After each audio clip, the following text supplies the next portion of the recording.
A minha saudação a você, querido irmão, querida irmã, você que nos assiste e ouve neste dia, com a paz de nosso Senhor e Salvador Jesus Cristo. Rogo a Deus para que Ele nos abençoe, para juntos mais uma vez examinarmos a sua santa e bendita palavra. Hoje eu quero meditar com os irmãos a respeito do que está escrito no Evangelho de João, capítulo 21, versículos 24 e 25, os dois últimos versículos do Evangelho de João, nos diz assim: Este é o discípulo que testifica destas coisas e as escreveu, e sabemos que o seu testemunho é verdadeiro. Aqui João estava falando dele mesmo. Há, porém, ainda muitas outras coisas que Jesus fez, e se cada uma delas, ou se cada uma das quais fosse escrita, cuido que nem ainda o mundo todo poderia conter os livros que se escrevessem. Veja aí, o apóstolo João, que se intitulava o discípulo que Jesus amava, ele disse assim: eu escrevi isso aqui e testifico, dou testemunho que todas essas coisas são verdade, e o meu testemunho é verdadeiro. E existem, porém, muitas outras coisas que o Senhor Jesus fez, e se cada uma delas fosse escrita, eu acredito que nem o mundo todo poderia conter os livros que se escrevessem, relatando tudo o que o Senhor Jesus fez. Então, o Senhor Jesus fez coisas aqui, nós lemos nos evangelhos, são os três primeiros evangelhos, Mateus, Marcos e Lucas, são chamados evangelhos sinóticos, porque relatam quase os mesmos feitos. Esse de João relata algumas outras coisas que aqueles primeiros não têm, mas são todos mais ou menos semelhantes. E a palavra diz que as coisas foram escritas para a nossa salvação, não é? Mas João está dizendo aqui, o que o Senhor Jesus fez e falou, se fosse escrever todas elas, eu acredito que nem o mundo todo poderia conter os livros que se escrevessem. Vamos supor que João fosse uma pessoa que não tivesse muita cultura e que ele conhecesse apenas a terra de Israel, e para ele o mundo seria a terra de Israel. Ainda assim, o que o apóstolo está testemunhando aqui, está testificando, são de tantas maravilhas que Deus fez, que se fosse escrever tudo, os livros não caberiam em todo o mundo, ainda que fosse em Israel, não caberia guardar todos esses livros que se escrevesse a respeito de tudo que Jesus fez e falou.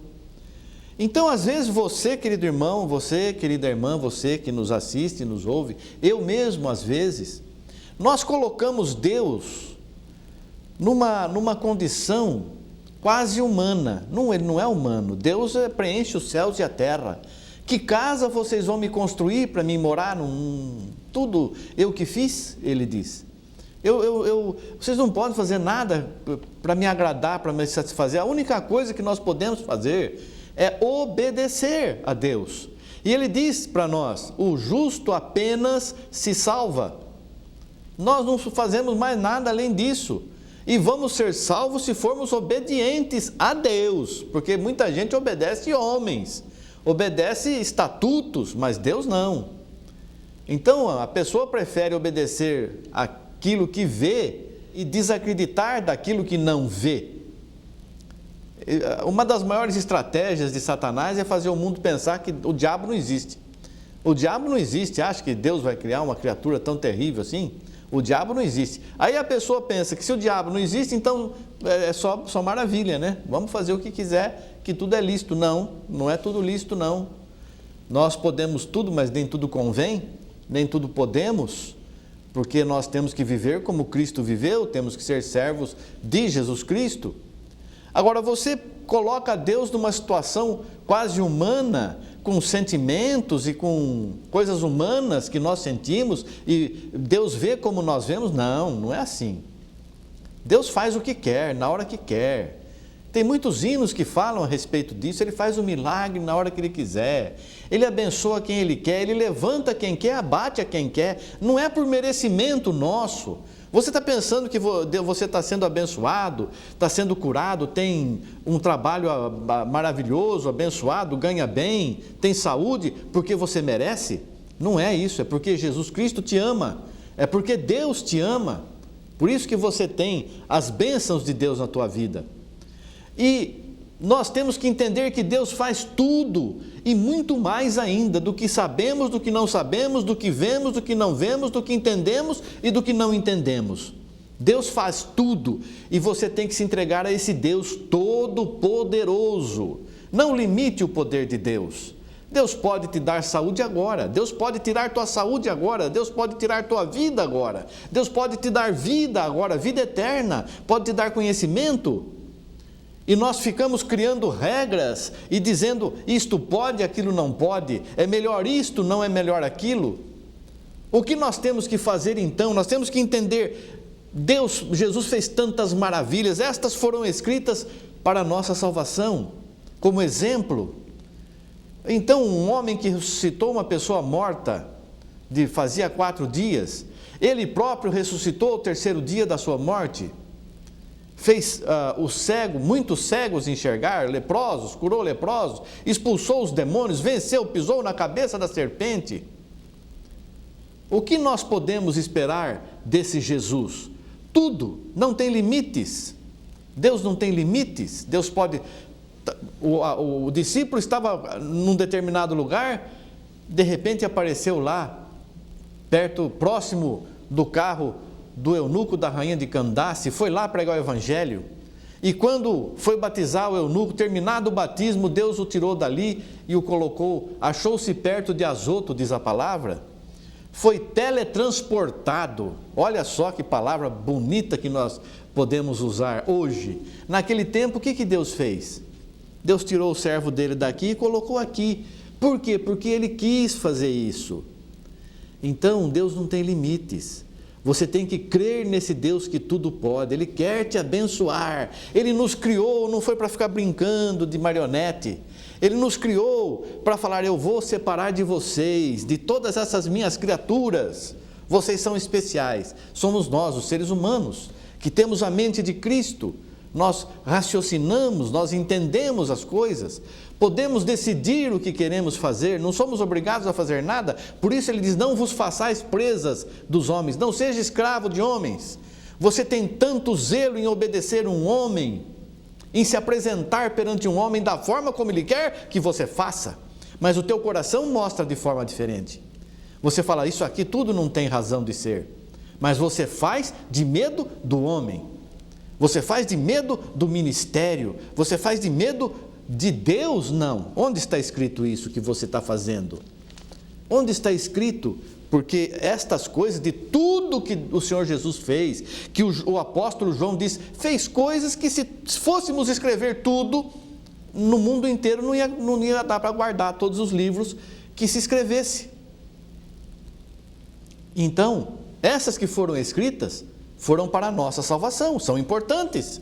Então nós não podemos desprezar o que está escrito. Se de tudo isso que o Senhor Jesus fez e falou, foi escrito isso aqui somente, esses poucos livros do Novo Testamento, para nosso ensino, nós temos que ser bem zelosos disso aqui. Estudar, ler, examinar, meditar na sua palavra dia e noite, diz a palavra. Diz Ele mesmo, o próprio Deus nos dizendo, meditar na palavra dele dia e noite, o que o Senhor, o que o meu Pai, o que meu Deus disse que eu tenho que fazer. O que significa isso, Pai? O que significa isso? Aquele mensageiro diz isso, aquele pastor diz aquilo, o outro irmão diz a outra coisa.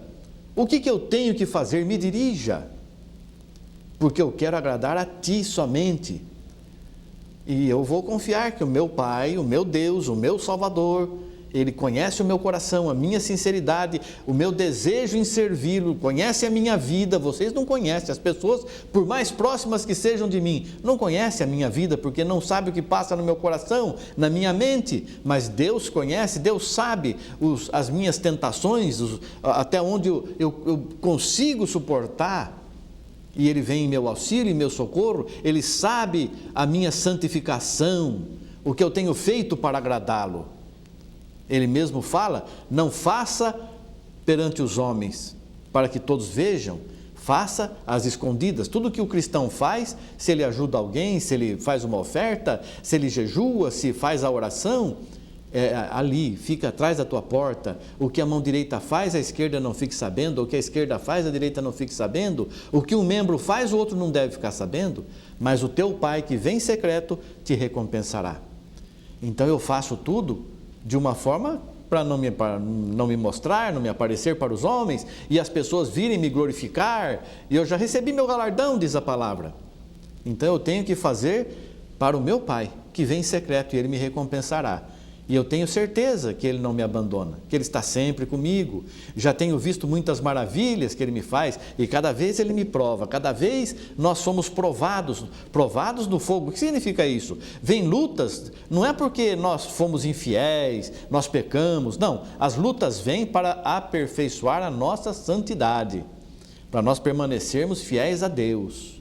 O Senhor Jesus Cristo foi tentado. Que pecado tinha esse homem?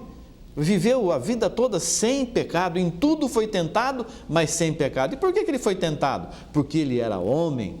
E nós somos seres humanos, somos tentados também, mas não podemos pecar. Então, com essa confiança, quem vive a palavra verdadeiramente, e se eventualmente pecarmos, vamos logo consertar o erro, vamos pedir perdão, reconciliar, vamos orar por os que nos perseguem, é o que diz a palavra, chorar com os que choram, alegrar com os que se alegram. E aí, quando eu preciso, Senhor, eu não estou entendendo isso, eu não sei o que fazer, se for para mim fazer, o Senhor me mostra, e Ele tem mostrado. E não eu não posso pensar que é só comigo isso, de forma nenhuma. Tem tantos irmãos e irmãs aí que têm muitas e muitas e maravilhosas revelações de Deus. E por que não vive? Por que se guardar de Deus e para obedecer o homem? Então, meus irmãos, minhas irmãs, nós estamos aqui para servir a Deus, para fazer a vontade de Deus, e a nossa fé é que tem valor. O Senhor Jesus, Ele prometeu, eu vou voltar aqui para buscar uma igreja, buscar um povo especial, um povo que pratica boas obras, um povo que pratica as obras do Espírito, amor, paciência, temperança, longanimidade, compaixão, perdão, união, sinceridade. Eu vou vir buscar um povo santo, um povo que verdadeiramente vive a minha palavra. Ele não falou que vai vir buscar uma igreja, uma denominação tal. Ele não disse isso. E se alguém diz assim, se você sair da nossa igreja você está perdido, é mentira isso. Porque só Jesus tem igreja, primeira coisa. E o homem não domina a salvação. Quem dá a salvação ou tira a salvação é Jesus Cristo. Então você tem que entender isso. Se você não entende isso aí, você está servindo a quem? Você está olhando a Bíblia por quê? Leia somente aí o que a tua igreja escreve, os mandamentos da tua igreja, não precisa olhar para as coisas de Deus. Para quê? Agora, se de tudo isso que o Senhor Jesus fez, que o mundo todo não ia conter, Ele deixou somente algumas coisas escritas para nós, vamos ter zelo, vamos ter obediência para cumprir esta palavra aqui, vamos zelar pelo nome dEle, como diz aqui no livro de Atos dos Apóstolos, capítulo 4, versículos 10 ao 12, diz: seja conhecido de vós todos e de todo o povo de Israel, que em nome de Jesus Cristo Nazareno, aquele a quem vós crucificastes e a quem Deus ressuscitou dos mortos, em nome desse é que este está são diante de vós. Por que Pedro falou isso? Porque Pedro e João? Porque eles falavam que Pedro e João é que tinha curado a pessoa. Ele é a pedra que foi rejeitada por vós, os edificadores, a qual foi posta por cabeça de esquina. Israel rejeitou Jesus Cristo. Por quê? Para seguir o sacerdote. Lá, quando Cristo foi apresentado por Pilatos, o povo gritava: crucifica-o. E hoje Jesus está sendo apresentado para nós, e Deus o Pai está dizendo assim: vocês vão servir o meu filho? Através de servir o meu filho, vocês estão me servindo. Vocês vão obedecer os ensinamentos que eu dei para ele, ele passou para vocês? Ou vocês vão ouvir o sacerdote? Ou vocês vão ouvir os pastores, que não estão fazendo a minha vontade? Então, ele é a pedra que foi rejeitada e continua sendo rejeitada por muitos, mas em nenhum outro há salvação, porque também debaixo do céu nenhum outro nome há dado entre os homens, pelo qual devamos ser salvos. aceite a Jesus de verdade na tua vida e Ele te abençoará agora e eternamente. Deus abençoe você e toda a tua casa, em nome de Jesus Cristo. Amém. Graças a Deus. Obrigado, Senhor. Amém. Amém.